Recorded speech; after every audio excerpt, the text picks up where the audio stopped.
bem, então vou ver.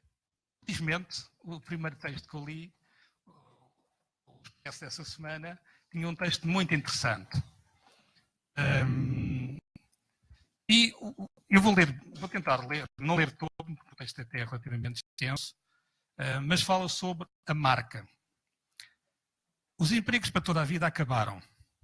Vão poder mudar e mudar perseguindo os vossos sonhos e competências. Este é o subtítulo do texto. E o autor, que é o psiquiatra José Gameiro, ao escrever o texto, foi numa apresentação que foi feita a alunos que entraram para a universidade, em que o reitor, ou o diretor da escola, fez uma palestra para todos os caloiros, não é? E, nessa conversa, ele começa assim: o orador prometia, tinha um excelente currículo nas melhores escolas da Europa e dos Estados Unidos. Tem responsabilidades numa das mais respeitadas escolas de negócios portuguesas.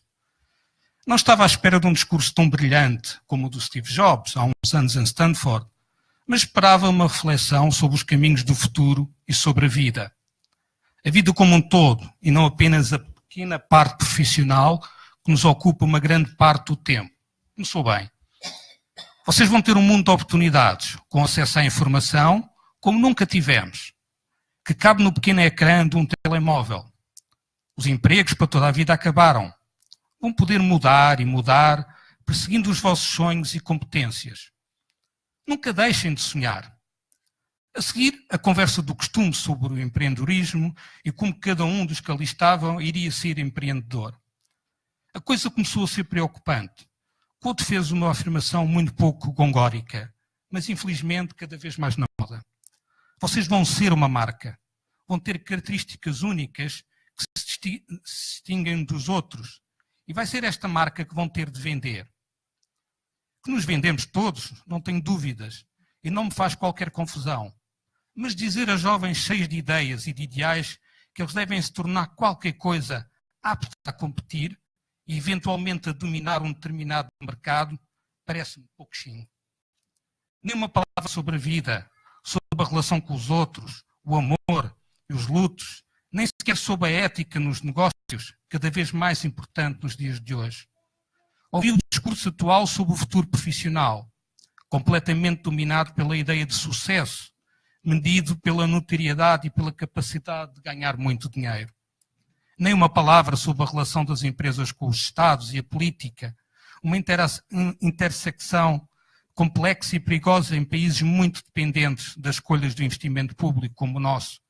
Nem uma palavra sobre o papel social das empresas, confundido com o empreendedorismo social. Nem uma palavra sobre as desigualdades, sobre o fosso cada vez maior entre ricos e pobres. Nem uma palavra sobre a felicidade e a necessidade de preservar a saúde mental, a indispensabilidade de ter uma rede de suporte afetivo, familiar e social. Nem uma palavra sobre como a tecnologia e os negócios precisam da filosofia e das humanidades para refletirem acerca dos seus limites e fronteiras. Um discurso ascético, neutro, numa visão da vida autocentrada, como se a pegada que cá deixamos fosse reduzida a uma marca. Os jovens mereciam melhor. Bom, isto é um pouco a imagem que nós vemos da nossa sociedade. Aliás, em 2011 nós sofremos talvez uma das piores crises do nosso país. E eu posso falar por experiência, porque em 2011, em julho de 2011, fui despedido da empresa onde estava. Eu e mais uns 50 e tal colegas. E durante 2 anos, digamos, na fase superior da crise em Portugal, 2012, 2013, foram momentos difíceis. Não porque me faltasse o dinheiro, não porque faltasse a comida lá em casa, mas porque quando se chega aos 47 anos de idade e se perde um emprego, a perspectiva, os nossos sonhos desaparecem. Aos 47 anos o que é que eu vou fazer? Sou velho demais, tenho habilitações a mais, sou um recurso caro. Tudo isso vem à nossa cabeça. Não também porque eu não sempre fui uma pessoa ocupada, eu aproveitei bem esses 2 anos, envolvi-me em muita coisa. Às vezes digo a brincar que foi os meus anos a tempo inteiro para o São Senhor. Mas, de qualquer das maneiras, o os nossos sonhos, as nossas motivações, ou seja, os meus sonhos estavam lá um pouco em baixo. E na altura li um outro texto, que eu não vou ler aqui, vou ler só para apanhar algumas ideias, foi escrito com o padre Anselmo Borges, que escreve no Diário de Notícias, e tinha um texto sobre Mamon, sobre dinheiro. E isto, a noção de dinheiro, tronos e adoração. E ele começou esse texto por falar na questão, porque é uma das coisas presentes na nossa sociedade, que é crédito e confiança.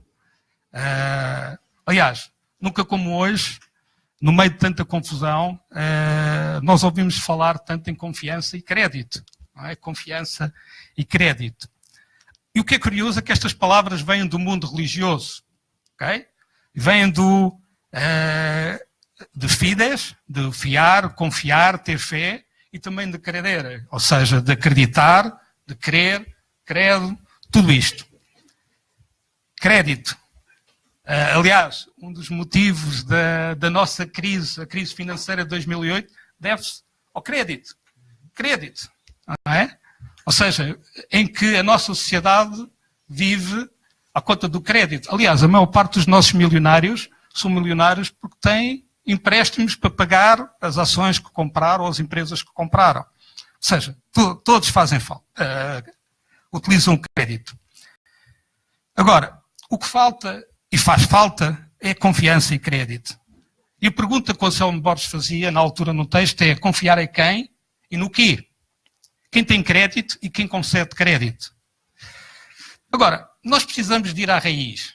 E podemos abrir em 1 Timóteo, capítulo 6, e vamos ler do versículo 6 a 10.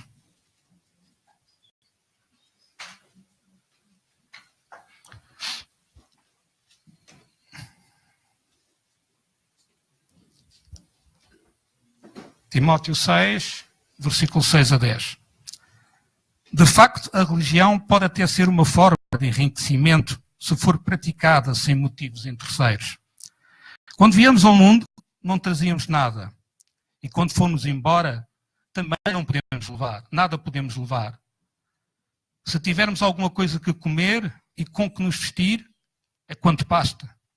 Porém, os que desejam enriquecer caem na tentação e na armadilha e são vítimas de muitos desejos insensatos e prejudiciais, fazendo com que se afundem na ruína e na perdição. A raiz de todos os males é a ganância do dinheiro. Levados por ela, muitos perderam a fé e meteram-se em grandes aflições. Mas também nós sabemos, e palavras de Jesus, onde nós vamos buscar a nossa sabedoria, em Mateus 6, 24, 25 a 34 também, vamos ler.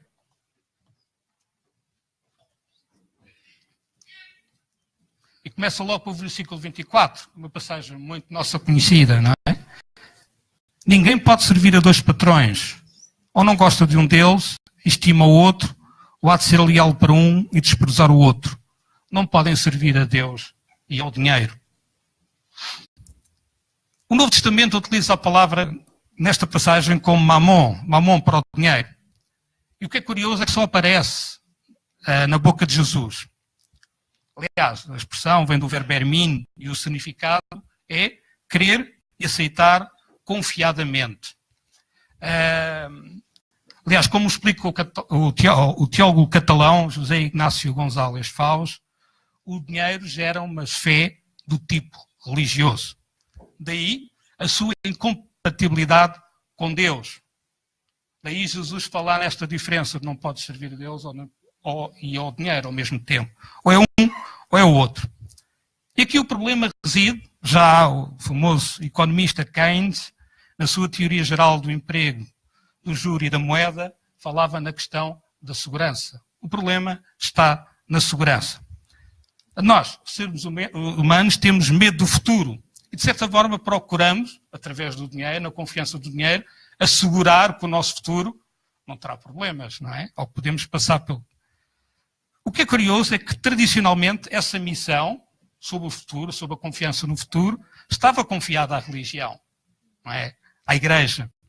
Agora, a segurança que nós temos vem do dinheiro. De facto, o dinheiro abre portas, compra tudo, permite comprar tudo. Dá prestígio àquele que o tem. E é um meio de acesso a todos os meios. Se eu tiver este meio, eu consigo aceder a todos os outros. No limite, até poderia assegurar a própria imortalidade. Se eu comprar com o dinheiro e mandar construir muitas coisas para perpetuar o meu nome para a eternidade. Ele é onipotente como um Deus. Já este teólogo catalão González Faus dizia que a legenda que encontramos na nota de dólar, não é? In God we trust, em Deus nós confiamos, seria mais, ou seja, traduzido aos dias de hoje, seria neste Deus, a nota nós confiamos. A nota verdinha do dólar, não é?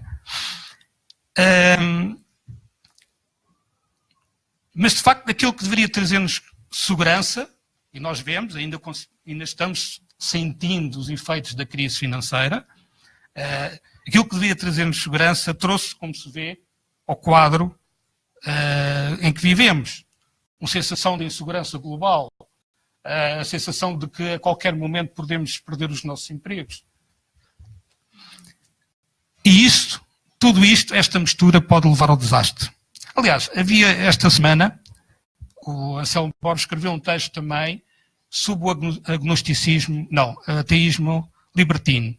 E tem uma frase muito, muito interessante que eu queria deixar-vos também convosco, que é, ele falava sobre Nietzsche e a morte de Deus, não é? E deixou uma pergunta, que há um filósofo, Agamben, acho que é o nome dele, e dizia assim, mas afinal, será que Deus morreu? Não, Deus não morreu. Fez dinheiro. Fez dinheiro. Isto leva-nos à questão da adoração, não é? E quando nós falamos em adoração, qual é a primeira palavra ou a primeira imagem que vem à nossa mente?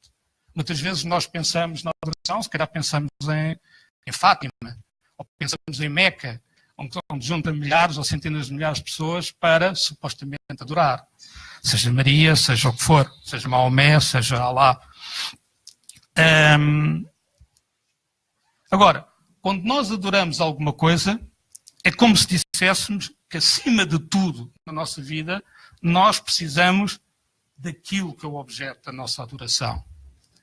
A minha vida, a nossa vida ficará muito mais fácil se eu tiver isto, ou se tiver aquilo.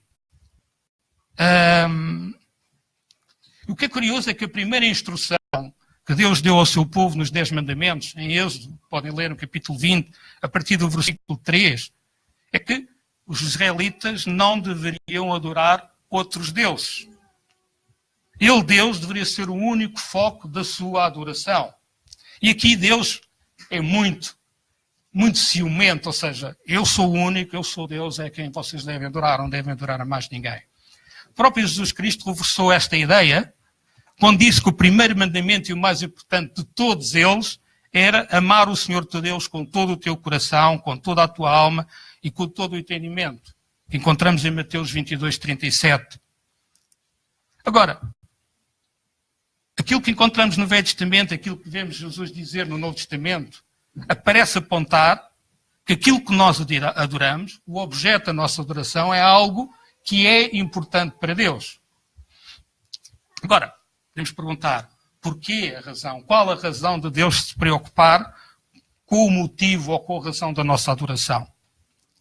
E a realidade é que todos adoram alguma coisa e tornam-se naquilo que adoram.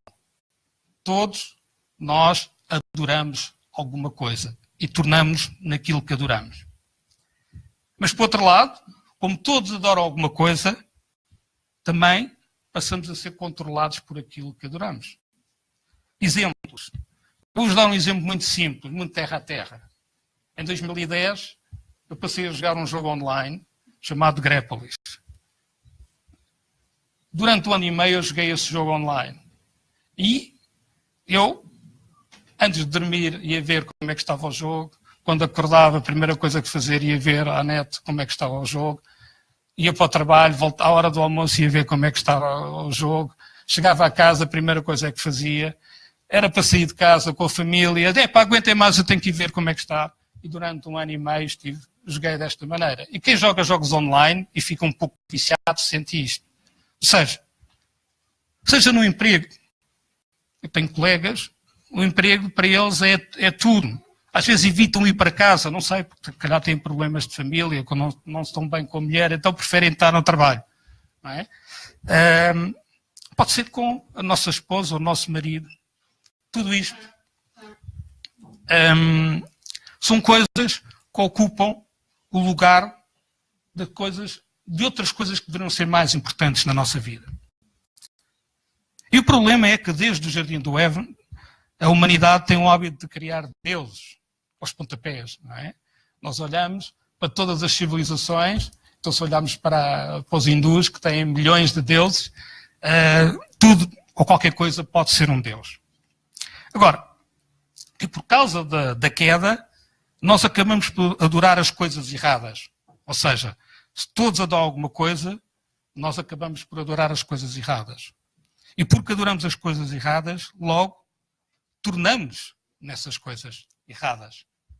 Por outro lado, se nós acabamos por adorar as coisas erradas, logo somos controlados por essas coisas. Vamos imaginar que a nossa vida é um trono. Okay? Um trono. O que é que colocamos no trono da nossa vida? Cada um de nós. O que é que eu coloco? O que é que cada um de vocês coloca nesse trono? O que é que estamos a adorar hoje? Dinheiro? Bens? Prazer? Pessoas? Poder? Outra coisa qualquer.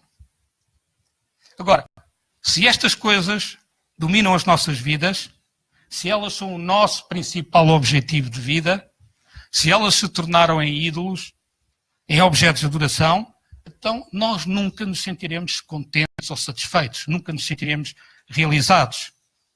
E as nossas vidas serão controladas pelo medo, pela tristeza, medo de perder, não é? A falta de segurança, pelo egoísmo, ou seja, aquilo é para nós, não é para os outros, pela inveja, porque depois invejamos coisas que os outros têm e que nós gostaríamos de ter, mesmo pela ira e pela vergonha porque às vezes não temos determinada coisa, não é? Pela dor, pela confusão e pelo vazio das nossas vidas. Portanto, à luz de tudo isto, não admira que Deus nos pergunte, tanto no Velho Testamento como no Novo Testamento, que a principal questão na vida é saber em quem ou o que está no trono da nossa vida. Quem ocupa o lugar do trono da nossa vida. E a diferença entre todas as outras coisas e Deus, e aqui quando falamos em Deus, o único Deus verdadeiro, o Deus de Israel, é que Deus é para nós, é para mim, é para ti. Enquanto todas as outras coisas, não. Aliás, Deus criou-nos, Deus conhece, Deus ama-nos, Deus está sempre disponível para nós, como lemos na palavra de Deus, mas também nós já sentimos isso no nosso dia-a-dia, nas nossas vidas, que Deus está disponível para nós. E se respiramos hoje, é por causa dele. E nele vivemos e temos o nosso ser e é ele que nos sustém. Mas se pensarmos no dinheiro, nos bens, no prazer, nas pessoas, no poder, em tudo o resto, tudo isso normalmente o que tem a tendência é retirar de nós, é extrair de nós o melhor. E Deus é o único que nos pode dar aquilo que nós necessitamos. Já o pastor John Ortberg dizia, nós adoramos a Deus não porque Ele precise disso, mas porque nós precisamos. Eu preciso adorá-lo porque sem isso posso esquecer-me de que tenho um grande Deus ao meu lado e assim viver com medo. Esquecer-me que tenho um grande Deus ao meu lado. E quando esqueço, eu passo a sentir medo. Já o bispo anglicano e teólogo Tom Wright diz-nos, porque foste feita à imagem de Deus, a adoração torna-te mais humano. E has de descobrir mais do que significa ser plenamente vivo. E continua, quando adoras um ídolo, até esse ídolo pode colocar-te lá em cima, não é? Dar-te.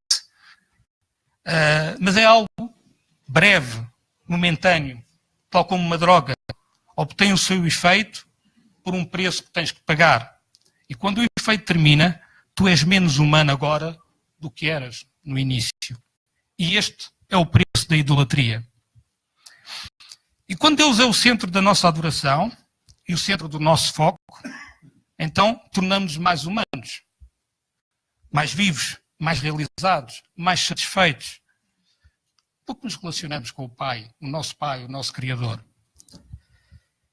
Mas quando o dinheiro, os bens, o prazer, as coisas deste mundo estão no trono da nossa vida, então tornamos-nos menos humanos, mais ansiosos, mais estressados.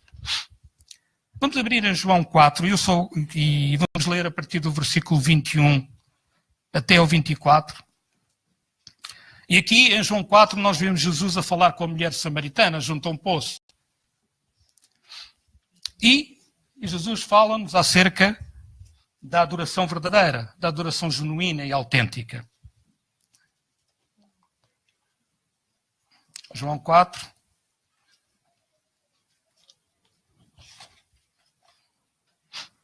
O 21 a 24. E diz assim, acredita no que te digo, mulher, declarou Jesus. Chegou a hora em que não é neste monte, nem em Jerusalém, que hão de adorar o Pai. Os samaritanos adoram a Deus sem o conhecerem bem. Nós, os judeus, sabemos o que adoramos, porque a salvação vem dos judeus. Porém, está a chegar a hora, e é agora mesmo, em que aquele que adora o Pai o há de adorar no Espírito e em verdade. São estes os adoradores que o Pai procura. Deus é Espírito e os que adoram devem fazê-lo no Espírito e em verdade.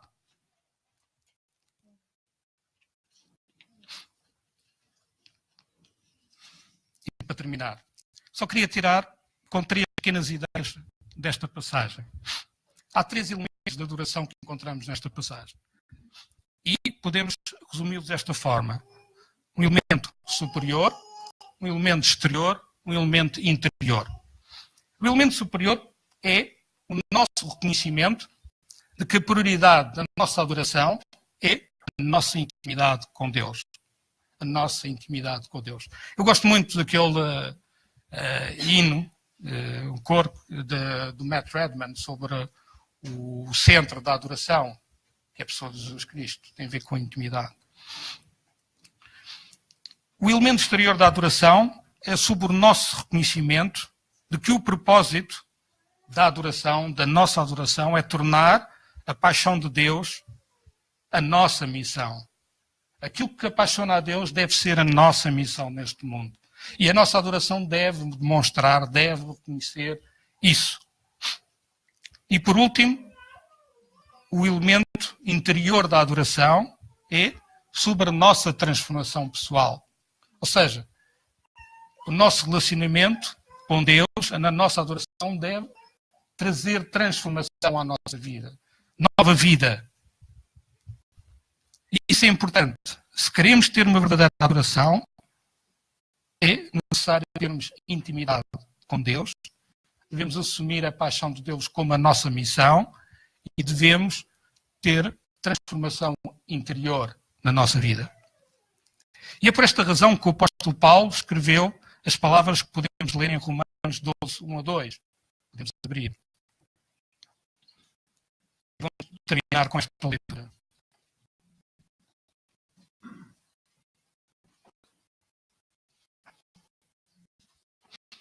Diz assim, irmãos, peço-vos pelo amor de Deus que se ofereçam a Ele como ofertas vivas, santas e agradáveis. É este o verdadeiro culto que lhe devem prestar. Não vivam de acordo com as normas deste mundo, mas transformem-se, adquirindo uma nova mentalidade. Assim compreenderão qual é a vontade de Deus. Isto é, o que é bom, o que é agradável e o que é perfeito. Por isso, a nossa escolha, a nossa vida como cristãos, é sabermos quem escolhemos colocar no trono da nossa vida. Se escolhermos colocarmos no trono ou no altar de Deus, como lemos aqui. E uma última passagem, Isaías 25:24 reflete apenas aquilo que deve ser algo automático que vem da nossa intimidade com Deus. Isaías 65,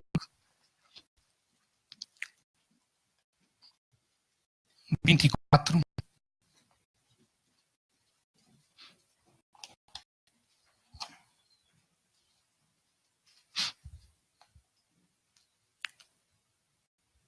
Ainda antes de me chamarem, eu lhes hei de responder. Antes de acabarem de falar, eu os hei de ouvir. Ou seja, Deus conhece, quando nós temos intimidade com Deus, Deus conhece aquilo que nós queremos dizer, conhece aquilo que nós queremos pedir, sabe aquilo que queremos, que sentimos e qual é as nossas necessidades. E de uma forma automática, antes de, já Ele está a responder a cada um de nós. Que seja esta a nossa verdadeira adoração. Que possamos ter estes 3 elementos essenciais do nosso intimidade com Deus, o conhecimento que devemos ter como missão passar a paixão de Deus e, ao mesmo tempo, passarmos uma transformação pessoal e individual de cada um de nós. Que Deus possa abençoar a cada um de vós. Amém.